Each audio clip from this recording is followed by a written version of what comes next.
છેતરવાની કરે છે વાતો। ભાજપની કેન્દ્રીય સરકાર ડીઝલ પર વધારી રહ્યા છે ટેક્સ। ટ્રેક્ટરના સબસિડીની વાતો કરો છો તો ડીઝલનો ભાવ કેમ ઘટતો નથી? મંત્રી સમય મળે તો વાંચજો અને ડીઝલના ભાવ ઘટાડવાનું કહેજો તેવા કટાક્ષ કરતા કોંગ્રેસના પ્રવક્તા મનીષ દોશી।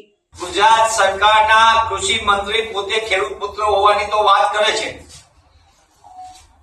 પણ તે હકીકત એક સબસિડીની વાત તો પછીની આવે।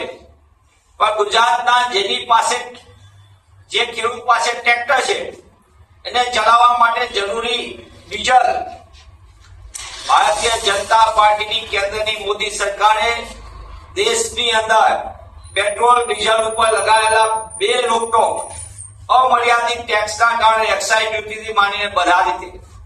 એના કારણે પેટ્રોલ ને ડીઝલના ભાવ એક સરખા થઈ ગયા કે 90 રૂપિયા ડીઝલ પહોંચી। તમે ટ્રેક્ટરના સબસિડીની ગાય વગાડીને કેનારા ભાજપાના મંત્રીને હું પૂછવા માંગુ છું કે આંતરરાષ્ટ્રીય બજારમાં ક્રૂડના ભાવ સતત ઘટી રહ્યા છે તો તમે કેમ ખેડૂતોને રાહત આપવા માટે ડીઝલનો ભાવ ઘટાડતા નથી?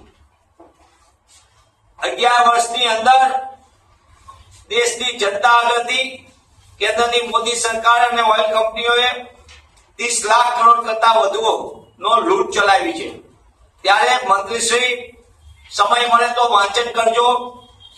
કોંગ્રેસ ઉપર આરોપ મૂકતા પહેલા જો તમારું થોડું પણ ચાલતું હોય ને નવા મંત્રી તરીકે લીલી પેન તમને મળી છે તો તમે કેન્દ્રમાં લખજો કે એક્સાઇઝ ડ્યુટીને ઘટાડો, ગુજરાતના નાગરિકોને અને ખાસ કરીને ખેડૂતોને ડીઝલમાં રાહત આપો।